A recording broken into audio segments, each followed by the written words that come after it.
Bonjour à tous, nous allons commenter l'essentiel du chapitre 11, décrire un mouvement, qui fait partie du thème du programme mouvement et interaction. Comme d'habitude, nous présentons la partie du programme appliqué sous forme de 2 colonnes, notions et contenus et capacités exigibles avec activité expérimentale, support de l'information, que nous commenterons en fin de chapitre. Donc, nous allons parler des notions de système et de référentiel si importantes dans cette rubrique.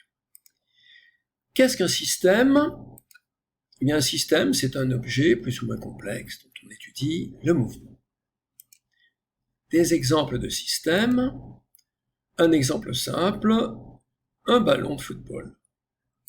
Un peu plus compliqué, une automobile. Encore plus compliqué, un être humain. Très compliqué également, le système solaire. Encore plus compliqué, notre galaxie. Échelle temporelle et spatiale adaptée pour décrire un mouvement. Alors précisons un peu de quoi il s'agit sur un petit exemple. Petit exercice. Soit un drone agricole photographié ci-après. Et le drone est légèrement au-dessus du sol. Sa vitesse de croisière est de 30 km/h. Pendant une durée ΔT égale 1,0 heure, quelle distance quand-elle parcourt le drone ? Alors, question très simple. Réponse à la question 1. L égale V fois ΔT. D'où vient cette formule ? Elle vient de la définition de la vitesse. V égale L sur ΔT. En faisant l'application numérique, V égale 30 km/h multiplié par 1,0 heure. Les unités s'accordent très bien et on va trouver 30 km. Deuxième question. Pendant une durée ΔT' égale 1,0 minutes, quelle est la distance L' parcourue par le drone ? On va appliquer exactement la même formule, avec des valeurs différentes. Réponse à la question 2, donc L' égale V fois ΔT' égale 30 km/h multiplié par 1,0, mais cette fois-ci en minutes. Alors attention, il faut accorder les unités. On va donc par exemple convertir une minute en heure. On sait que 1 heure égale 60 minutes, donc 1,0 minute égale 1/60e d'heure.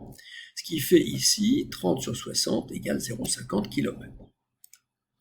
On dit alors que les échelles temporelles et spatiales 1,0 heure 30 km, en voilà une, un couple d'échelles, et un deuxième couple d'échelles 1,0 minute 0,50 km, voyez 0 minute 0,50 km, sont adaptés pour décrire le mouvement du système drone.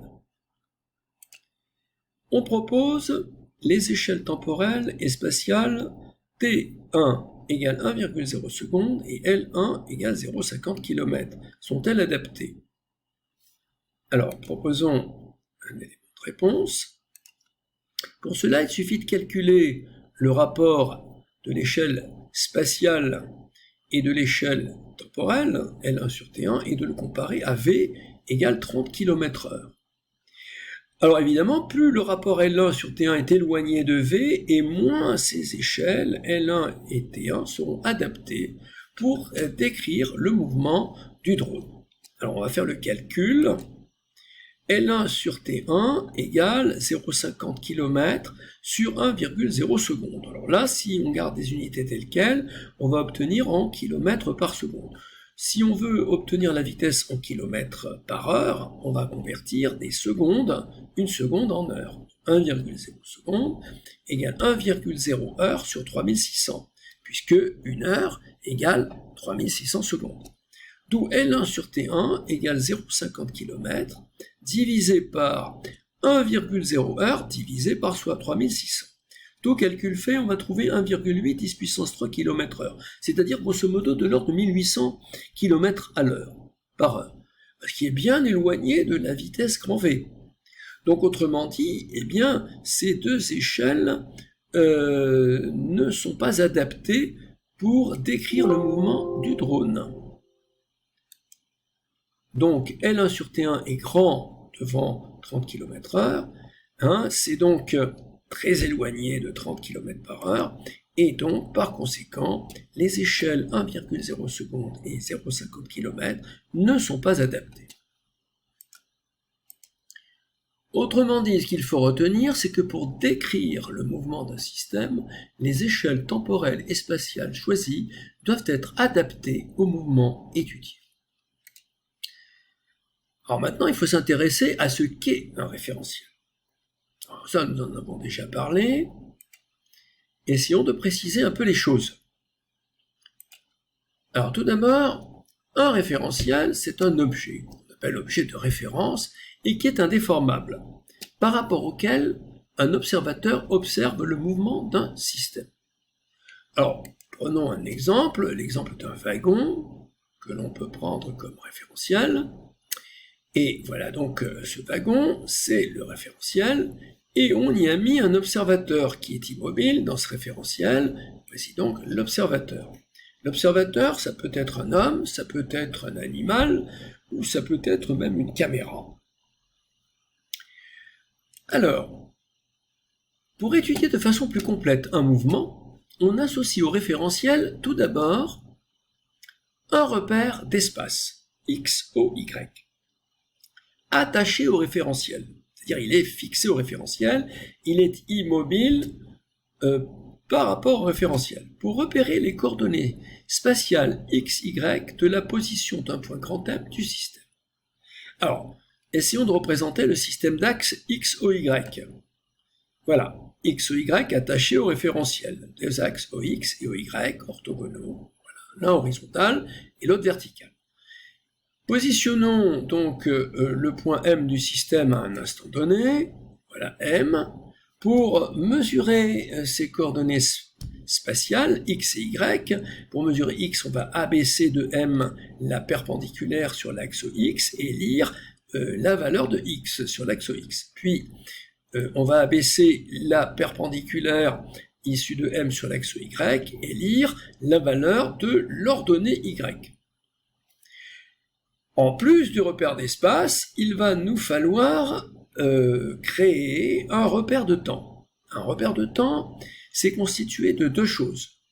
D'une origine des temps que l'on a t égale 0 secondes, alors le second c'est l'unité internationale, et d'une unité de temps qui n'est pas forcément la seconde, ça sera une unité de temps tau. Alors si on a pris une unité de temps tau, on mettra t égale 0 tau. Pour mesurer quoi? Pour mesurer la coordonnée de temps de l'instant de la position de grand M à l'aide d'une horloge. Alors l'horloge, ça va être un instrument pour mesurer l'intervalle de temps qui s'écoule entre la position du point M et l'instant origine. Alors cette horloge, eh bien, elle est fixe dans le référentiel qu'on a choisi, la voici, et elle va permettre, cette horloge, de mesurer la coordonnée de temps t que l'on va appeler la date. Alors, si l'instant de la position M est postérieur à l'instant t égale 0 secondes, la date t sera donnée, la coordonnée de temps donc sera donnée par un nombre positif. Si au contraire la position du point M est antérieure à la date t égale 0 secondes, eh bien la coordonnée de temps t sera une date sera donnée par un nombre négatif. Alors, ainsi, si vous voulez, le point grand M d'un système observé depuis un référentiel muni d'un repère spatio-temporel, c'est-à-dire OX, OY et d'un repère de temps, est repéré par un triplet de coordonnées, alors X, Y et la coordonnée de temps T. En pratique, petite remarque, comment peut-on créer un repère spatio-temporel lorsqu'on suit le mouvement d'un point du système? Alors, en général, eh bien, on filme à l'aide d'une caméra le mouvement du point M du système, et une fois obtenue la vidéo, on ouvre cette vidéo à partir d'un logiciel de capture vidéo, et à l'aide de ce logiciel, on peut créer deux axes OX et OY qui nous permettront de repérer les coordonnées des points de chaque position M du système, et on crée un repère de temps. Un repère de temps constitué donc de l'origine des temps. L'origine des temps pourra être par exemple l'instant d'une position du système, qui sera prise comme origine des temps. Et comme unité de temps, eh bien souvent, on prend l'intervalle de temps entre deux photos successives de la vidéo. Vous savez qu'une vidéo, c'est un ensemble de photos séparées par des intervalles de temps égaux à taux, que l'on peut prendre comme unité de temps. Voici donc une remarque pratique pour créer un repère spatio-temporel associé à un référentiel. Exemple de référentiel, eh bien, quelques référentiels courants. Eh bien, un wagon, on a pris ça comme exemple de référentiel pour exposer cette notion. Wagon d'un train. Ensuite, une fusée, par exemple.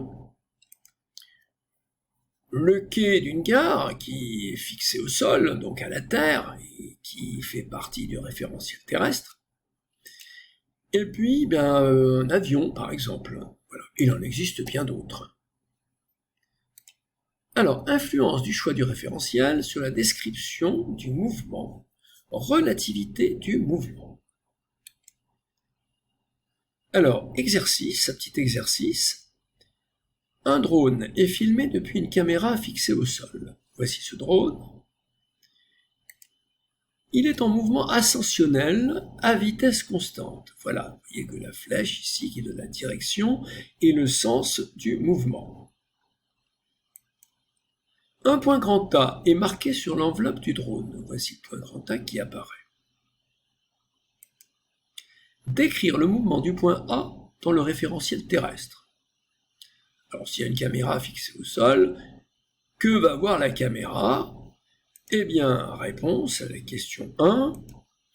Dans le référentiel terrestre, le point A a un mouvement rectiligne, donc ça va être une droite, ascensionnelle verticale, rectiligne, verticale et vers le haut. Deuxièmement, décrire le mouvement du point A dans le référentiel du drone. Alors il nous faudra un observateur dans le référentiel du drone. Nous en avons un artificiel qui est une caméra ici, que l'on aurait pu placer ici et qui aurait vu quoi ? Eh bien, qui aurait vu le point grand A immobile. Donc, autrement dit, la réponse à la question 2, c'est que dans le référentiel du drone, le point A est immobile. Vous voyez donc qu'on a deux points de vue différents du mouvement du point A dans le référentiel terrestre. Le point A a un mouvement rectiligne vertical, dans le référentiel du drone, il est immobile. Donc, autrement dit, on demande de conclure sur l'influence du choix du référentiel sur la description du mouvement de grand A. Alors, petite réponse, la nature du mouvement de grand A dépend donc du choix du référentiel, comme nous l'ont suggéré les réponses aux deux questions précédentes. Donc, nous pouvons retenir que la description du mouvement d'un système dépend du choix du référentiel d'observation. On dit qu'il y a relativité du mouvement, ou encore que le mouvement d'un système se fait par rapport à un référentiel. Il est donc tout à fait nécessaire et obligatoire de définir un référentiel avant de décrire le mouvement d'un système.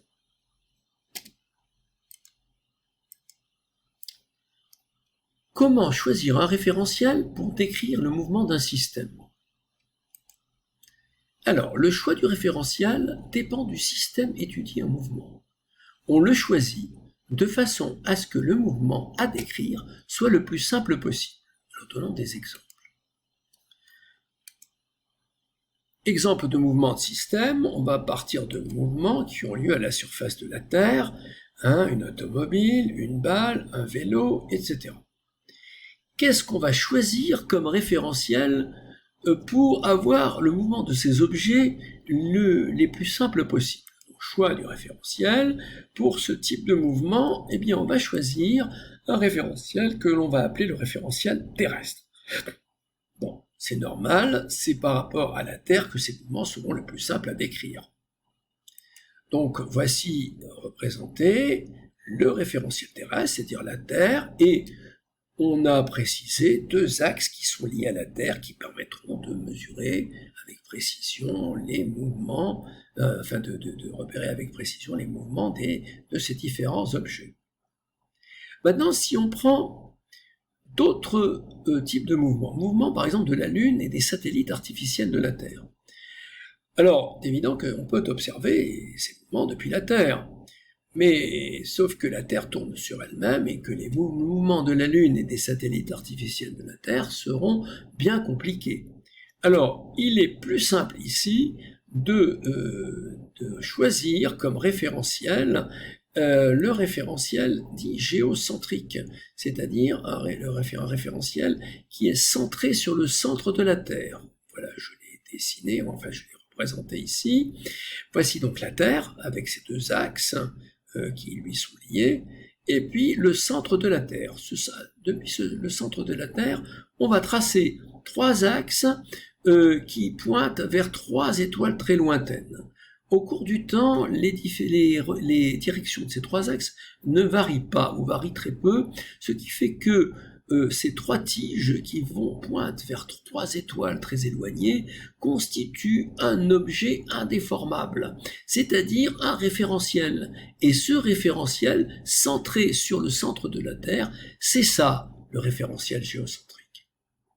Alors, il y a bien entendu d'autres mouvements.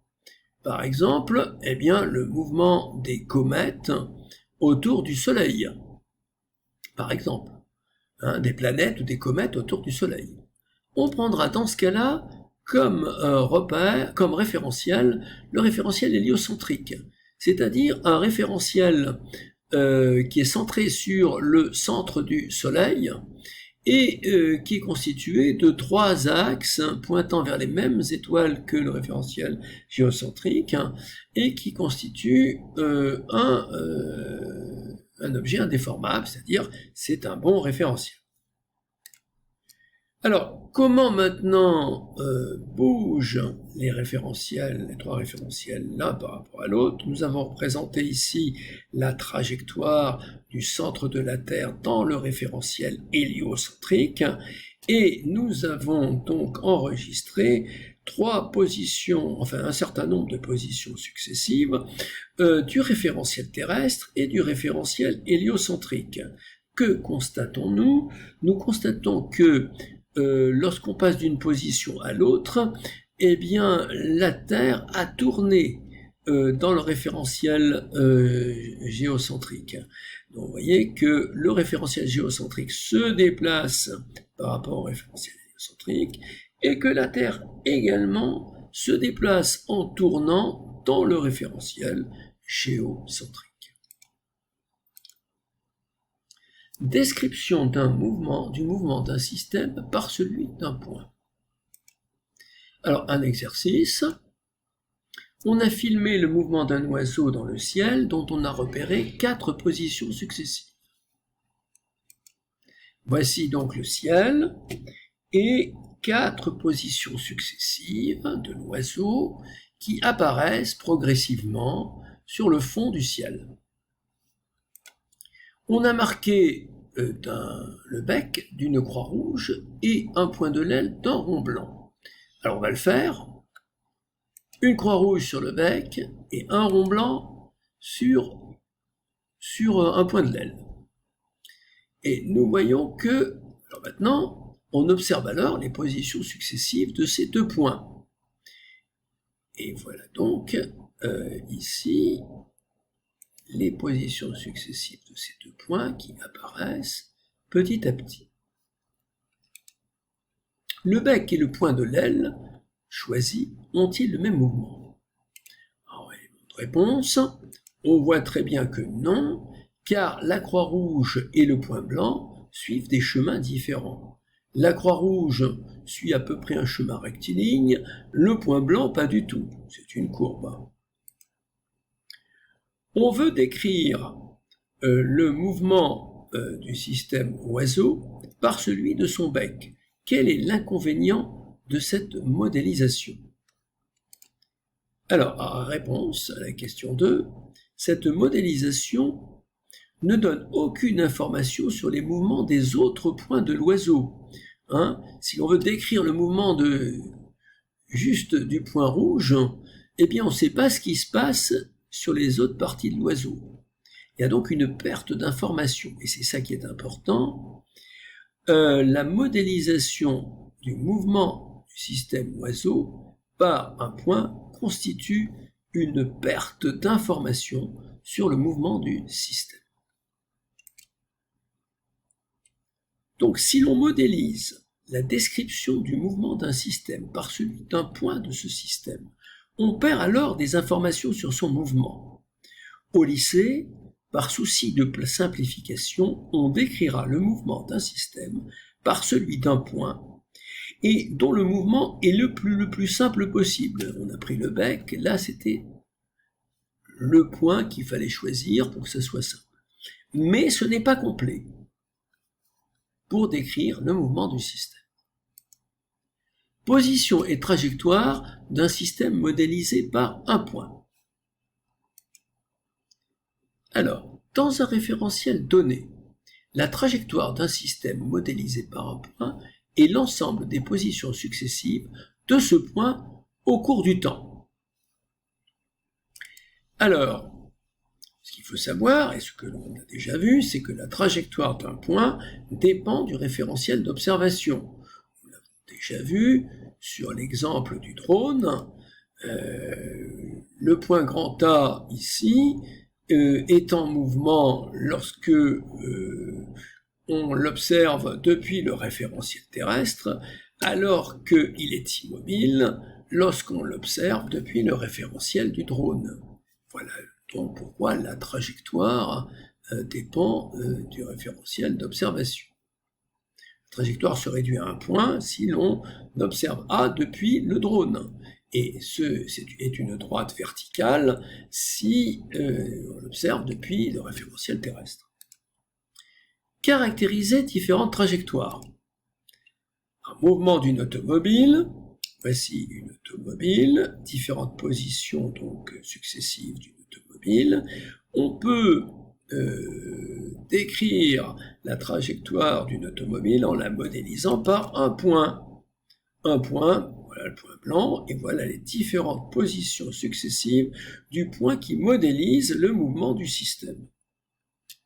Ce mouvement, pour ce mouvement, on voit que les positions sont alignées, donc on dira que l'on a affaire à un mouvement rectiligne.